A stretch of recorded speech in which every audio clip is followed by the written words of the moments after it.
I just had to buy my start. All right, good afternoon for me. I guess technically still good morning for you, Heather. How you doing today? I am wonderful. You're right. It is still morning here in Denver. Yes. Oh my gosh, thank you so much for coming on and chatting with me. I'm super excited, to learn more about you and your clinical practice and things that you are doing to keep yourself healthy all the way around in the op. So welcome. Thank you so much for having me. I'm happy to Absolutely. share. Absolutely. Yeah. So why don't we start? Just give us a little bit of background about you, your personal journey. Um, what kind of led you down the line of like realizing that something really just had to change for you in the dental app? So I grew up in West Michigan. I graduated from an accredited dental hygiene program back in Grand Rapids. I've been practicing dental hygiene. I just hit my 16-year anniversary this Woo! May. I spent about 5 years practicing in West Michigan at a private practice, as well as temping around other private practices before I moved out to Denver. And I've been out here in Denver for about 10 years now, where I continue to practice part-time. When I was in dental hygiene school, I remember our professors sitting us down and like on one of the first days of clinic and saying, "Hey, listen, you need to have some sort of work-life balance, of school life balance. If you're working, this is what we recommend you doing. If you have children, this is what we recommend you doing." I didn't really pay much attention to that. I was, 20 years old, single, no children, really no responsibilities. And fast forward 2 years later, when I graduated from the program, I was talking with a group of hygiene friends saying, "I'm so excited. I had a job lined up. I'm ready to work 40 hours a week, Monday through Friday, sock away a bunch of money." And one of my instructors overheard me and she tapped me on my shoulder and said, "Hey, come over here for a second." She said, "Listen, I heard what you guys were talking about, Mhm. and I just want to let you know that burnout has a very high rate in dental hygiene." This is back in 2009. Burnout was not the buzzword that it is today. So I didn't really know what it was. She said, "You might be able to work 5 days a week for the first 2 years, but dental hygiene is a pretty physically, emotionally, and mentally taxing career. So keep in mind, you're going to want to pace yourself." Mhm. Okay, great. And I went on my merry way. Yep. When I moved out to Denver, I joined a large private practice, great patients, excellent dental care, excellent dentists. In about 2 years into being at that office, I noticed that I was starting just to feel really run down. I was becoming very short-tempered, very short with my partner. I was physically drained. I started to exhibit asthma symptoms. Aside from my sports-induced asthma, I was starting to have asthma just kind of throughout my day. And I was also starting to develop food sensitivities as well, with weight gain, puffiness, bloating, GI disturbances. Eventually, I ended up leaving that office for a different practice that was a little bit closer to where I had moved to. And then the pandemic hit. And I think the pandemic really accelerated the burnout and the exodus that we saw in the hygiene community. Again, I didn't know what was happening. I just knew that I didn't want to be around people. I didn't want to do any of my hobbies that I love doing. I didn't have the energy, and I certainly didn't have the mental capacity to show up in any form for anyone, including myself. And every day in the operatory was just the hamster wheel, just dragging, trying to get through the day without crying. When the pandemic hit, my health issues had exacerbated enough where I was on a very restricted diet. I was doing different types of elimination diets to figure out what was happening with my immune system. I was at one point on a very restricted diet where I was only allowed to eat about 30 foods like cilantro, lemon, bland chicken. I couldn't add black pepper to things because my throat would go numb. It's like, what's going on? So I started seeing a functional medicine practitioner, and we started doing a multitude of tests. And it turns out that my gut lining had broken down. My body wasn't able to determine foreign substances from good or bad. And she started talking to me about stress management. She talked a lot about becoming mindful with even simple things like eating. Sit down to eat, slow down, taste your food, notice what it feels like in your mouth. What does it feel like when you swallow? She introduced me to regulating breathing techniques that I could incorporate throughout my day. Along with some mindfulness exercises that was also, incorporated with the eating, preparing food and whatnot, because that had become such a large part of my life, was just having to watch every stressor in my life, whether that was preparing food properly. I couldn't socialize how I wanted to. Socialization, even 2 hours with friends, would throw me into a flare up. Mhm. And then I hit what we consider the basement of burnout, habitual burnout, Mhm. where I had a complete mental health crisis. I had my first panic attack. I didn't know what was happening. My husband, who's familiar with those, walked me through everything, and it sidelined me from being able to practice hygiene for about 6 months. I Mhm. wasn't able to feed myself. I wasn't able to hardly shower or bathe. Um, Brushing, flossing, water picking certainly was not happening twice a day.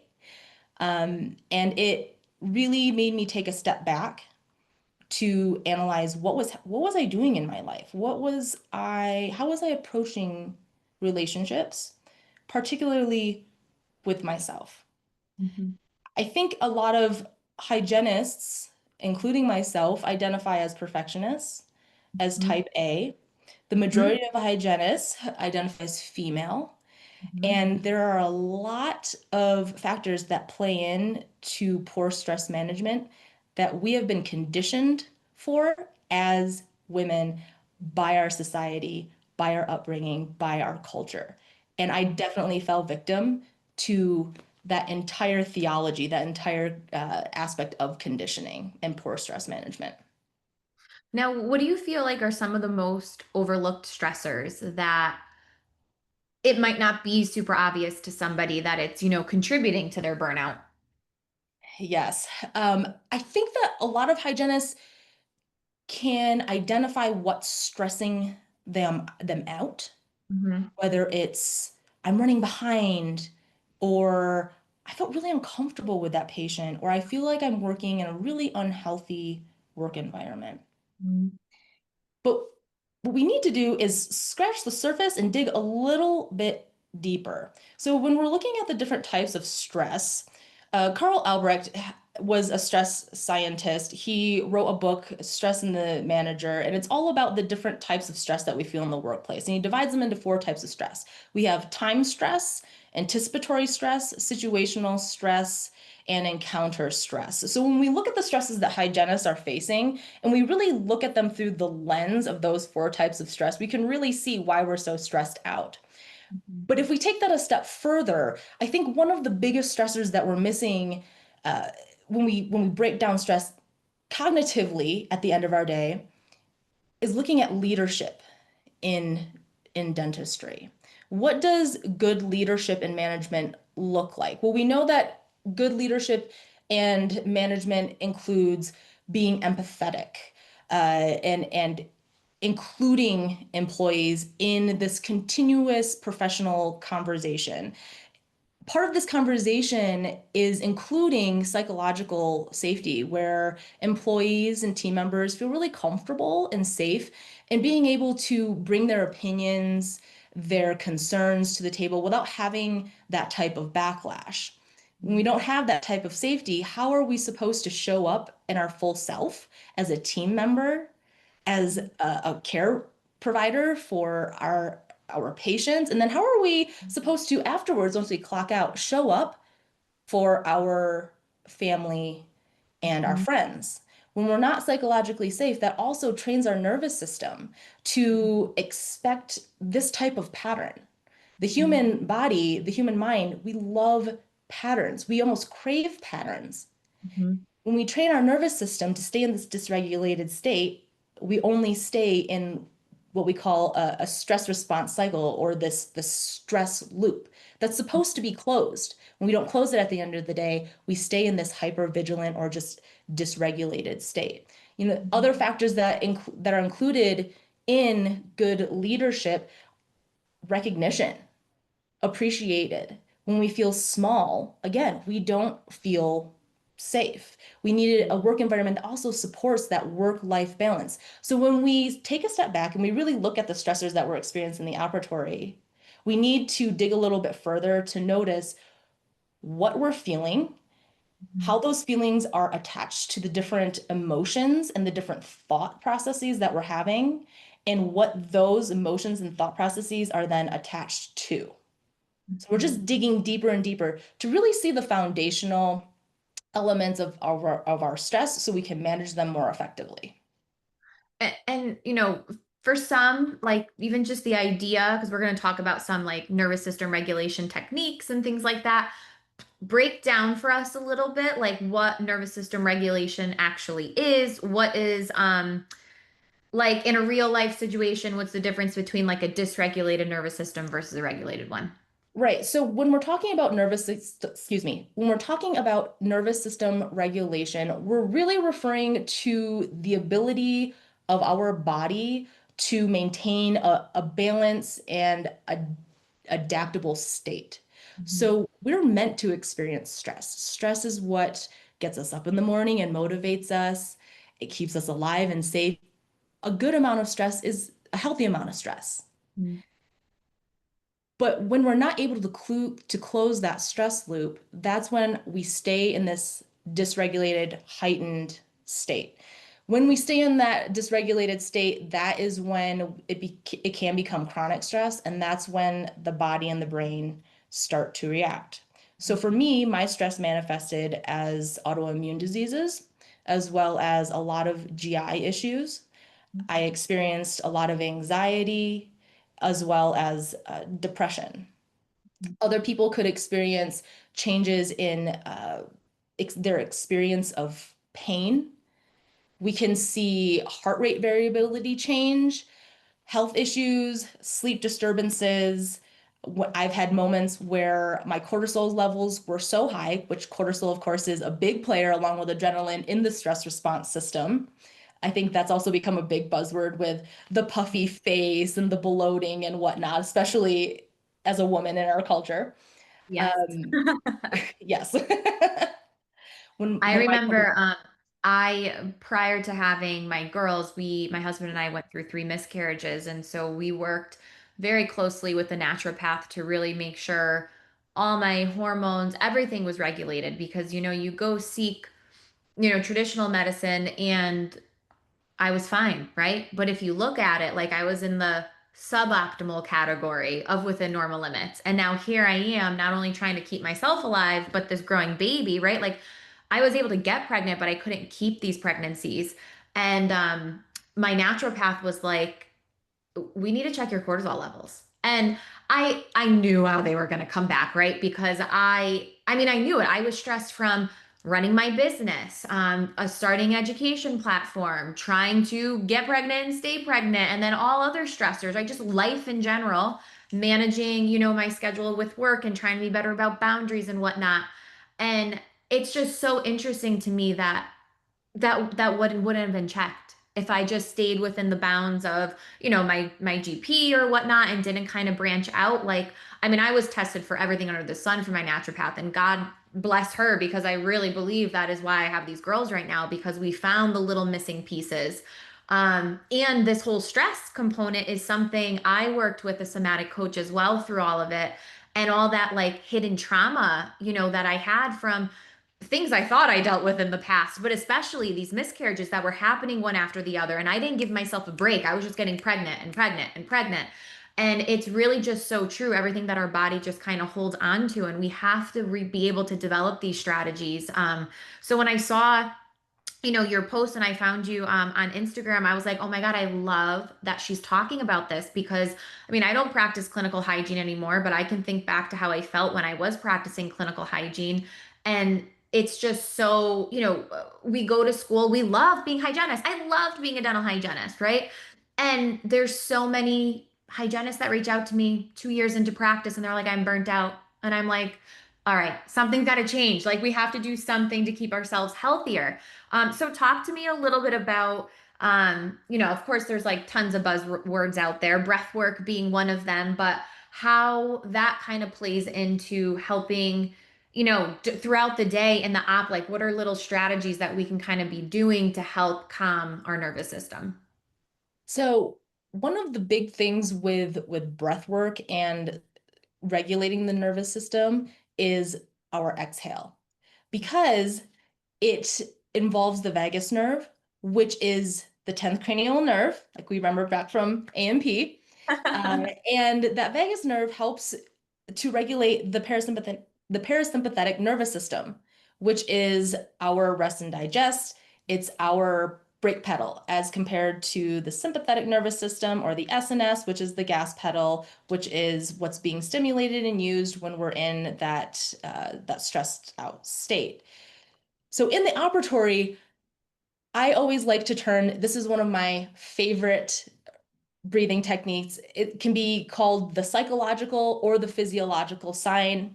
It's something that I can do in between patients. It's something that I can do on my lunch. It's something I can do even while seeing a patient, or if we get that bathroom break, halfway through our morning at 10 o'clock, you can do it in the bathroom as well. This is a type of breath that includes a two count inhale through the nose. So 2 sips, inhale through the nostrils with a sigh out through the mouth. And when we extend that exhale, that is when the parasympathetic nervous system really starts to come into play. So it's a sniff, sniff, and then a Mhm. I like I like it because it's so accessible. It's Yeah. easy. It Oh my doesn't God, you can do it require a anywhere. lot of counting. Yeah. And It's you hard to really could get away with doing it anywhere and people won't look at you like you're super crazy. totally. In fact, I do this before I go to bed at night. I just lay in bed after I've, you know, turned down the temperature in the room, turned all the lights off. I've read my book, and I'll do this sigh along with balloon breathing, which is basically a big inhale, and then you kind of purse your lips like you're exhaling and blowing up a balloon. And it puts me right to sleep. It calms me down. It completes that stress loop. I do it enough even around the house during the day, where my husband thinks that I'm upset because he hears me huffing and puffing in the kitchen or in the bathroom or in the living room. Are you Hysterical. okay? I'm just, yes, I'm fine. I'm just releasing some stress that's been built up. I'm getting there. I'm getting there, please. Yes. Now, what about like the importance of movement or more body-based tools that we can do to help release more of that like stuck stress? Yeah, so now we're getting kind of into what you mentioned earlier, like the somatic movement. And the body has an innate want and ability to release energy through movement. And if we look at stress, it's basically pent up energy in the body.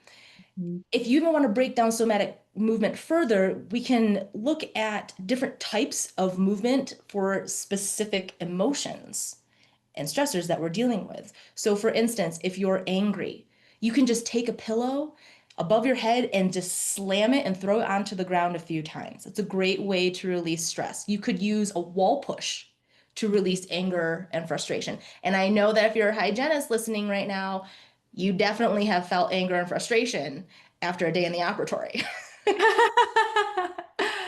That goes for everybody, anyways, no matter the Right, profession. right. And okay, so I guess I was going to ask you to share a somatic exercise, but I guess you just did. So the wall push is definitely something they can easily do. Grab on, and they're just grabbing on. Are they locking their arms and just pushing? Or are they keeping them bent? Lock your arms straight and then Mhm. push against the wall. You can position one foot in front of the other so you're a little bit more stable. You can pair that with a guttural growl. No, I love that. If you feel a little bit funny doing that at work, Mhm. you could also do just shaking. When I do a shaking exercise to kind of release that pent up stress, tension, energy, I like to start by shaking my right foot. and then move that shake up to include my calf, then my thigh, then I go over to my left leg, and I eventually work my way up from both legs to my waist, and eventually you're just kind of shaking. If you want to dance a little bit, dancing is a great somatic movement too to complete the stress loop. That was one of my exercises when I did the somatic coaching. And I remember we had a conversation like, I mean, I don't remember exactly how she worded it, but something along the lines like, "Are you okay with like getting goofy?" And I'm like, "Yes." And she's like, "Okay," because I imagine that for some people that are a little bit more I hate to use the word uptight because they're probably just so chronically stressed out that that's just their reaction. But do you know what I mean? Like it's hard for people to kind of even behind closed doors, like be comfortable with themselves to let themselves just do all those crazy things. Do you know what I mean? Totally. There's a level of letting go. Yes. And we're so conscious of being a certain way in front of people in the public and maybe even in front of our families.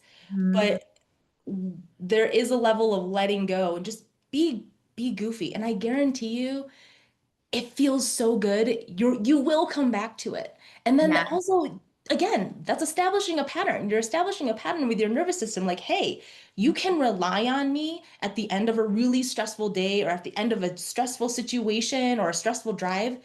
You can rely on me to take care of you. We're going to Mhm. work through this together. We're going to be goofy together. And you really develop a closer, more compassionate relationship and a trusting relationship with yourself when you're able to open up that type of communication. Oh my God. Yeah. And that was kind of getting into my next question, like about the role that like self-talk and just mindset plays, in regulating your nervous system. And, I think one of the things that people sometimes forget is like mindset is like, you got to work on that every day. It's not like you work on it and you're good and then that's it. You know what I mean? Like, at least for me, right? Like, it's a daily routine. And some days it's easier than others, but that mindset shift, like setting yourself up for success. So, talk to us a little bit about that. Self-talk is, I think, one of the hardest things to do as a human, especially as a woman. Like we talked about earlier, we have been conditioned as women to be everything to everyone all the time. We Mhm. are Got the praised for chills when you said that. yeah. So true. We are expected to sacrifice our needs, and we're praised for being self-sacrificing, and we're praised for being multitaskers, and this sets the bar and the pattern for our nervous system to say this is where we regulate, this is what is quote unquote the right place for us to be. Mhm. But then with our society, when you break down negative self-talk, what's at the root of negative self-talk? We have a couple things. We have guilt and we have shame.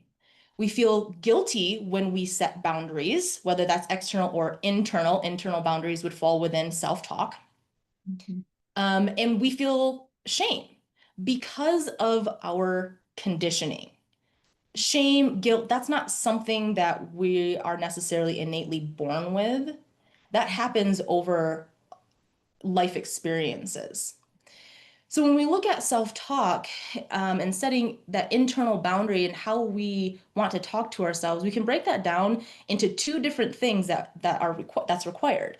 We have dialectical thinking, which is our ability to accept and understand that opposing things can still exist, can coexist together. So for example, I can set a boundary. Yet I can also feel guilty about setting that boundary because that funnels down into my goal of my internal peace, setting that boundary, positive self-talk. Mhm. The psychological flexibility is our ability to really tune in to the sensations that we're feeling physically in the body and correlate those and accept the emotions and the thoughts that are attached. So the psychological flexibility is essentially a continuous conversation with ourselves that is an open-ended conversation. It allows some movement. Dialectical thinking, psychological flexibility, at their core, there is no absolute. It's a grayscale. It's it's something that I have struggled with a lot with positive self-talk. For example, when I was younger, I really struggled with body dysmorphia. And they were absolute statements. I am fat. I am ugly. I am, well, let's dig a little bit further.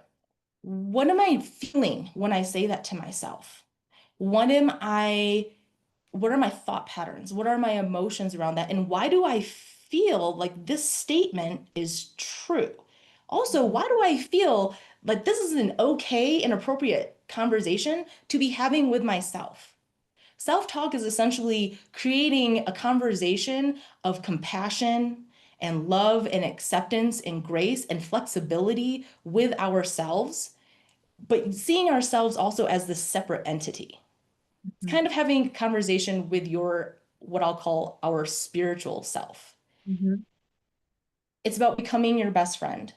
It's about facing your inner critic and realizing that the inner critic may have served a purpose in the past, and we're not trying to silence it. We Mhm. just have to realize that right now it is not serving us in a productive way. Mhm. Or, in other words, you're befriending yourself as your best friend. I would never tell you, oh, Brittany, I can't believe you did this. I can't believe you didn't get your checklist done today. You are a complete failure. Why are you even trying? I would never say that to you. I would never say that to a patient, my loved ones, my husband. Why is it okay to say that to me? So when Right. we are able to incorporate a flexible approach to ourselves, we're able to incorporate a lot more compassion into the dialect that we're having, the conversation that we're having. Are there any particular or maybe favorite affirmations that you have like that help you kind of just shift your perspective a little bit to get you out of that like funk or a tougher day? I do a lot of check-ins Mhm. throughout my day. I start my day with a containment hug. So I take Mhm. my right hand, I place it on my left shoulder. I take my left hand, I tuck it underneath into my right armpit. And then I actually do a little bit of swaying right to left, back and forth, or bilateral stimulation, which we know soothes the nervous system. And then I literally have a conversation out loud with myself. It goes something like this.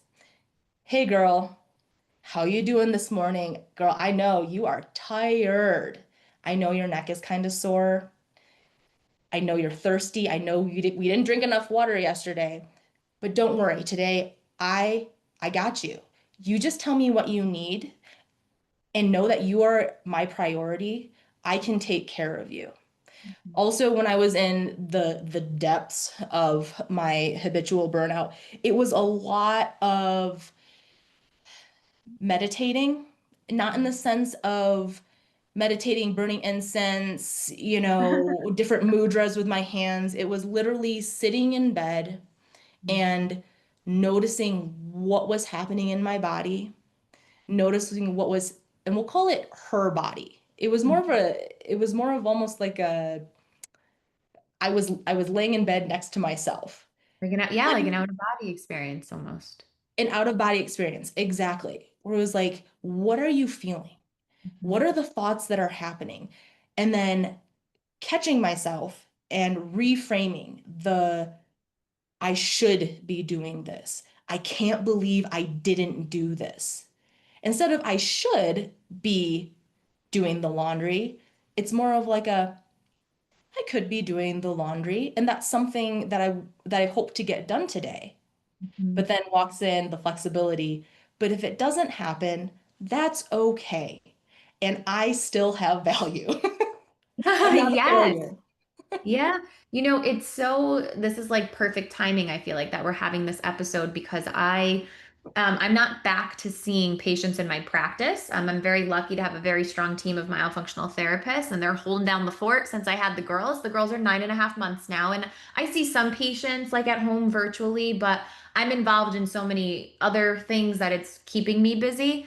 But I have really found, and I'm still struggling with it, but I'm getting better. But that conversation that you just had, I am learning to have with myself on the regular because what I'm finding is, everybody's like, oh, that's great. Like you're home. And I'm like, yeah, but I've kind of taken on the role of like a stay-at-home mom that also runs a full-time practice and educates and mentors and manages a team of myofunctional therapists. And yeah, I am very lucky. I feel extremely blessed that I get to be home with the girls. If they need me, I'm here.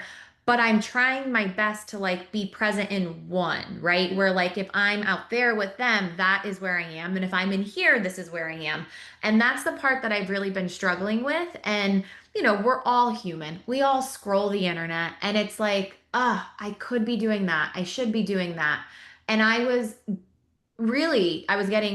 hard on myself when I initially went back. So probably around like, I would say January, February, I started getting like deeper into, more things for work. And I was getting so upset with myself that I wasn't, I'm a very efficient person. I'm a very productive person, but my priorities have shifted since I had my girls, right? And so I'm trying to find that balance of it's what I want, but it's still hard for me to accept. Does that make sense? Totally. And it sounds to me that you're really doing like a lot of values work. Yes. Yes. Yes. It's Trying to figure out how do I live out, how do I reach my goals while living within my values and within my boundaries to Mhm. reach those goals in a healthy manner. In a manner where like by the time you get to your goal, the wheels haven't fallen off, you have your Right. steering wheel. Right, right. And everybody's like, "Oh, well just like do work when the girls go to bed." And it's like, "Yeah, but that's like the only time I get to spend with my husband." So like we can't forget about him. Right. And I think there is a misnomer. Oh, you get to work from home. That's so nice. It is nice to work from home. But let's just not forget that when we're at home, our home tasks are intertwined with our work tasks. And Mhm. now you don't have 8, 9 hours in the operatory where you are laser focused on patient care. Now you're, doing loads of laundry while you're feeding the girls and Mhm. you're letting the dog out in between your calls and you're trying to get your morning sunlight as you're scheduling your next podcast.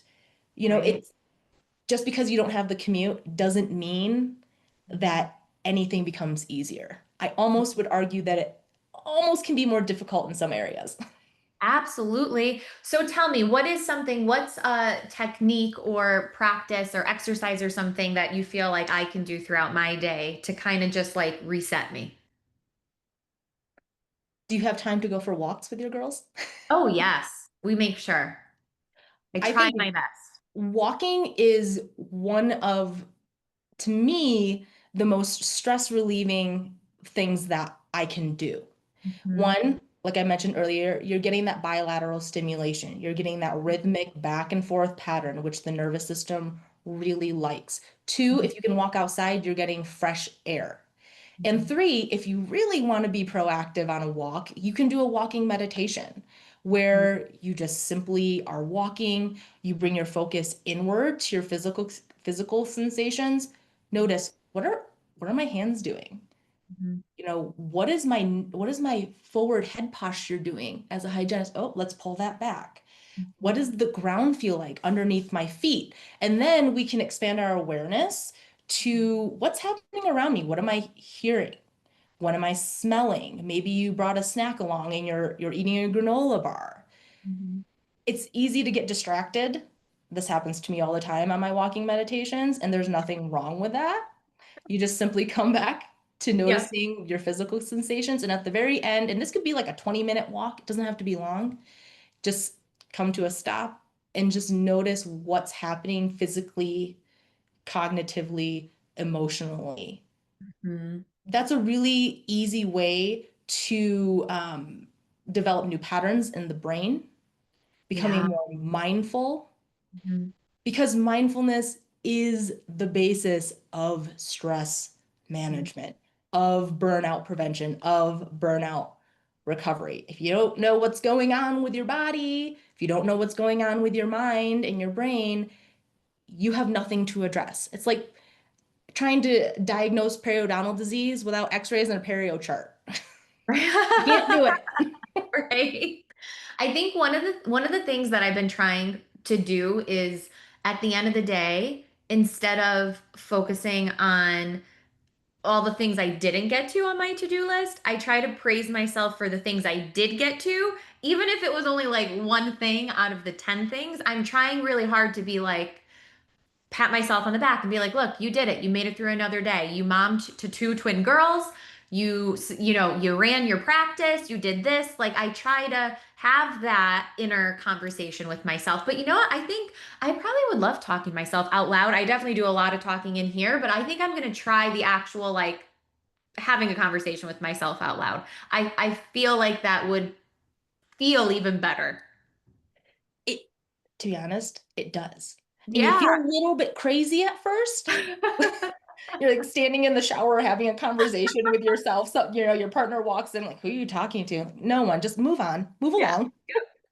But verbalizing, Mhm.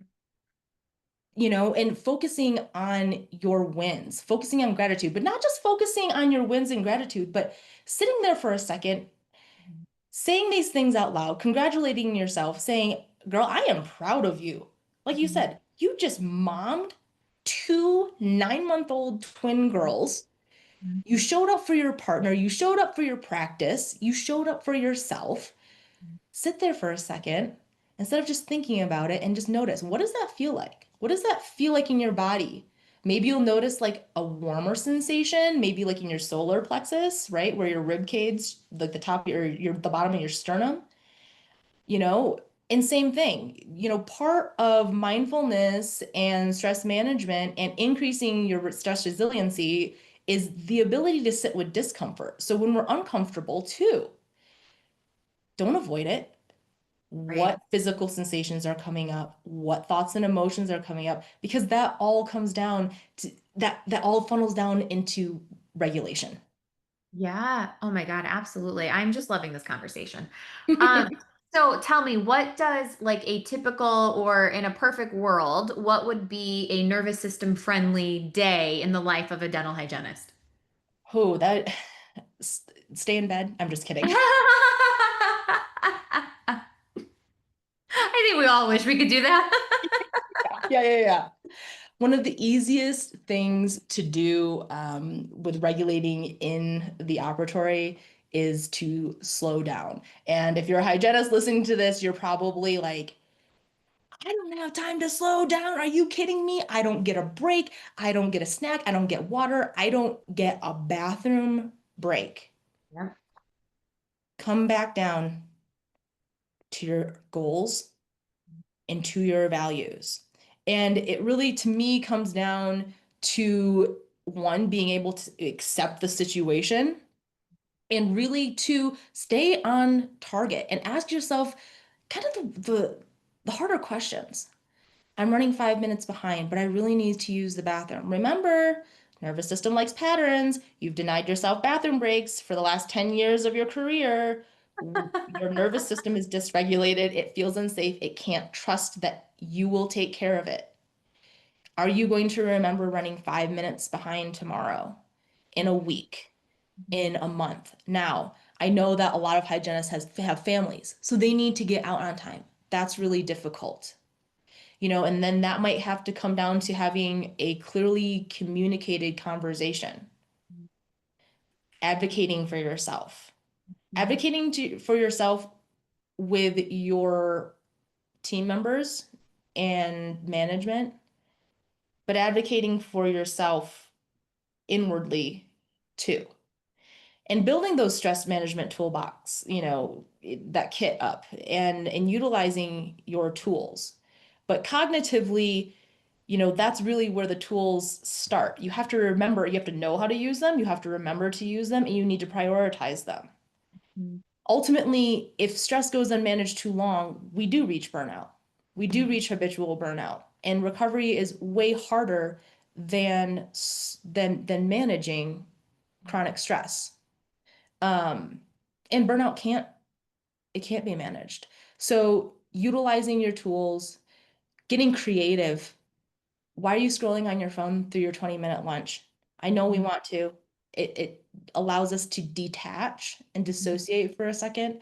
But instead of maybe 20 minutes, what about maybe 15 minutes on your phone and 5 minutes of shaking or breath work or go into your car and scream?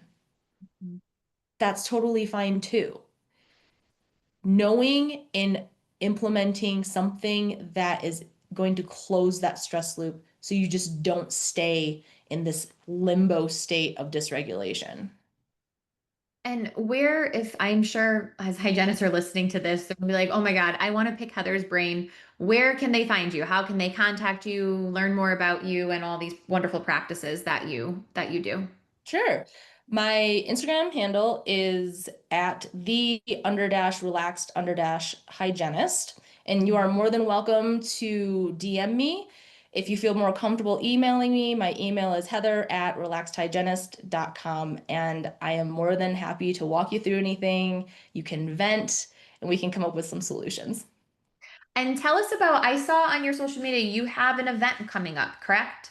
I do. Yeah, let's talk about that before we wrap up. Yeah, it's called a me treat Ooh. instead of a retreat. To me, when I think of retreat, yeah, I think of like a week away and whatnot. But then when you break down the word a little bit farther, you're really retreating away from what? From reality and from your problems, and it's a short-term solution. So the me treat is all about carving out time for hygienists to relax and to show up for themselves. And then also to develop professionally through different continuing education classes that all are focused on wellness. I'll be teaching my stress management course as well as a burnout course. Caitlin Parsons is an ergonomics specialist as well as a therapeutic yoga instructor. So she'll be teaching some yoga as well as her ergonomics and therapeutic yoga course. Brienne Novus is a very successful and well-known uh, personal trainer who works specifically with hygienists for musculoskeletal disorders. Her her results that she has gotten from her clients have been incredible. So Wow. we're going to be talking about MSDs and what we can do to reverse those, combat those, to get our physical life back of Yeah. feeling comfortable and out of pain. And then I have my functional medicine practitioner coming on. We're going to be discussing a lot about stress management, the gut Mhm. health, autoimmunity. And then I have my somatic practitioner mentor and massage therapist, and he's a breath worker, Nate, coming on. He's going to be teaching a breath work class after we talk about uh, kind of the mechanics of breathing, Mhm. what's happening in the body when we're in proper alignment versus with MSDs and pain and tension. And then we're also going to be talking a little bit about big and little T traumas and the history behind those and the traumas that hygienists experience and how that manifests in the body, how breath work is able to release that. So it's kind of a weekend curated specifically for hygienists for them to show up. They're going to be getting guided exercises throughout the weekend, somatic movement, breathing exercises, simple yoga poses, which could be considered somatic movement as well, to relax the body, complete the stress loop, so they can show up for themselves and their loved ones more And when fully. is this and where? This is all virtual. Ooh, even better. Yes, this is virtual. This will start, we have like a happy hour kind of going over the weekend on Friday, June the 20th. And then it'll finish up on Sunday, June the 22nd.